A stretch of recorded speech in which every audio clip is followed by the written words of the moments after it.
शनिदेव महाराज की जय। शनिवार व्रत कथा। एक समय सभी नवग्रहों सूर्य, चंद्र, मंगल, बुध, बृहस्पति, शुक्र, शनि, राहु और केतु में विवाद छिड़ गया कि इनमें से सबसे बड़ा कौन है। सभी आपस में लड़ने लगे और कोई निर्णय न होने पर देवराज इंद्र के पास निर्णय कराने पहुँचे।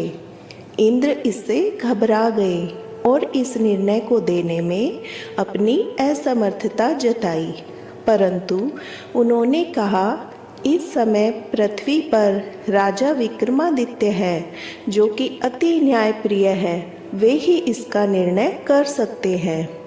सभी ग्रह एक साथ राजा विक्रमादित्य के पास पहुँचे और अपना विवाद बताया, साथ ही निर्णय करने के लिए कहा। राजा इस समस्या से अति चिंतित हो उठे, क्योंकि वे जानते थे कि जिस किसी को भी छोटा बताया वही कुपित हो उठेगा। तब राजा को एक उपाय सूझा। उन्होंने स्वर्ण, रजत, कांस्य, पीतल, शीशा, रांगा, जस्ता, अभ्रक और लोहों से 9 सिंहासन बनवाए और उन्हें इसी क्रम से रख दिया।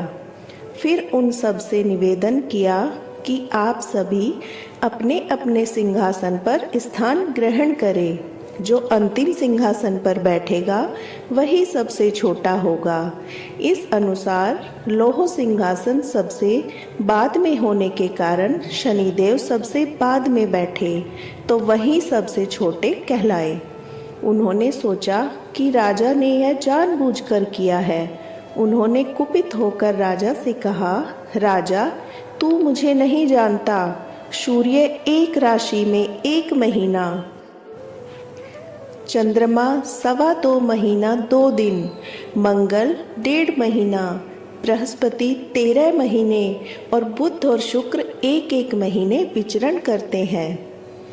परंतु मैं 2.5 से 7.5 साल तक रहता हूँ। बड़े बड़ों को मैंने विनाश किया है। श्री राम की 7.5 सती आने पर उन्हें वनवास हो गया। रावण की आने पर उसकी लंका को बंदरों ने सेना ने परास्त कर दिया।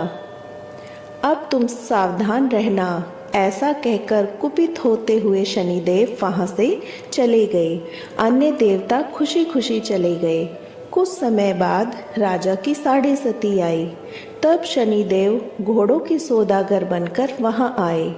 उनके साथ कई बढ़िया घोड़े थे। राजा ने यह समाचार सुन अपने अश्वपाल को अच्छे घोड़े खरीदने की आज्ञा दी। उसने कई अच्छे घोड़े खरीदे।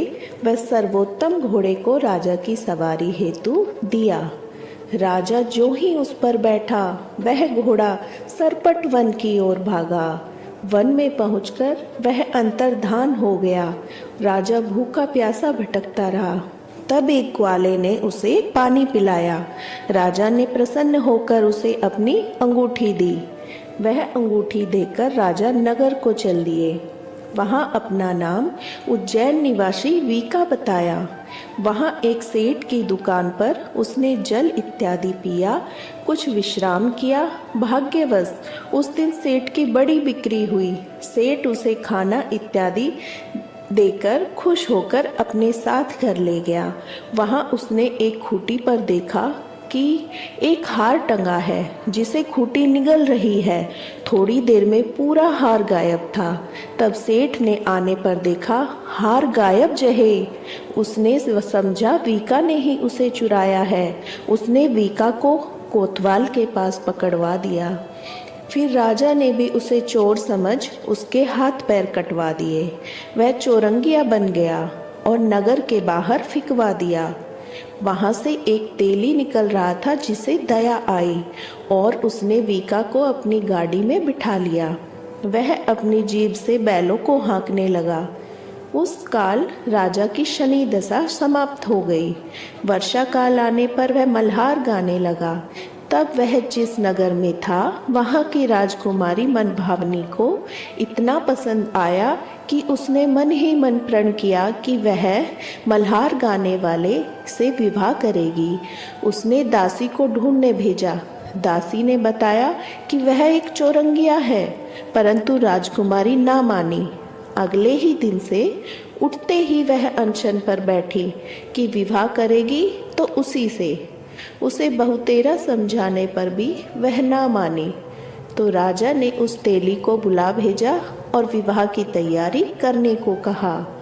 फिर उसका विवाह राजकुमारी से हो गया। तब एक दिन सोते हुए स्वप्न में शनिदेव ने राजा से कहा, राजन, देखा तुमने मुझे छोटा बताकर कितना दुख झेला है। तब राजा ने उससे क्षमा मांगी, प्रार्थना की कि हे शनिदेव, जैसा दुख मुझे दिया है किसी और को न देना। शनिदेव मान गए और कहा, जो मेरी कथा और व्रत कहेगा उसे मेरी दशा में कोई दुख ना होगा। जो नित्य मेरा ध्यान करेगा, चींटियों को आटा डालेगा, उसके सारे मनोरथ पूर्ण होंगे। साथ ही राजा को हाथ पैर भी वापस दिए। प्रातः आंख खुलने पर राजकुमारी ने देखा तो वह आश्चर्यचकित रह गई। वीका ने उसे बताया कि वह उज्जैन का राजा विक्रमादित्य है। सभी अत्यंत प्रसन्न हुए। सेठ ने जब सुना तो वह पैरों पर गिरकर क्षमा मांगने लगा। राजा ने कहा, वह तो शनिदेव का कोप था, इसमें किसी का दोष नहीं।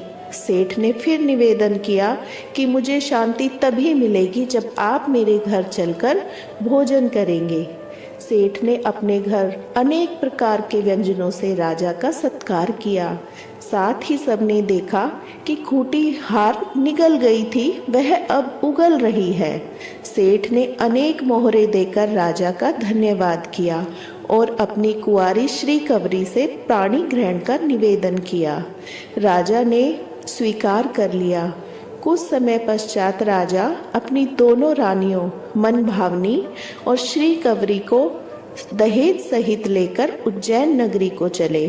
सभी पुरवासियों ने सीमा पर उनका स्वागत किया। सारे नगर में दीपमाला हुई, सबने खुशी मनाई। राजा ने घोषणा की, मैंने शनिदेव को छोटा बताया था, जबकि असल में वह सर्वोपरि है। सारे राज्य में शनिदेव की पूजा कथा नियमित होने लगी। सारी प्रजा ने बहुत समय खुशी और आनंद के साथ बिताया। जो कोई शनिदेव की इस कथा को सुनता या पढ़ता है, उसके सभी कष्ट दूर हो जाते हैं। जय शनिदेव। शनिदेव भक्तन हितकारी, सूरज के पुत्र प्रभु छाया में तारी। जय देव जय देव। जय जय श्री शनिदेव भक्तन हितकारी, सूरज के पुत्र प्रभु छाया में तारी। जय देव जय देव। श्याम अंग वक्र दृष्टि चतुर्भुजाधारी, नीलांबर धारी नाथ गज की असवारी। जय जय श्री शनिदेव भक्तन हितकारी, सूरज के पुत्र प्रभु छाया में तारी। जय देव जय देव। कीट मुकुट शीस सहज दीपत लीलारी, मुक्तन की माला गले शोभित बलिहारी। जय देव जय देव। जय जय जय श्री शनिदेव भक्तन हितकारी, सूरज के पुत्र प्रभु छाया में तारी। जय देव जय देव।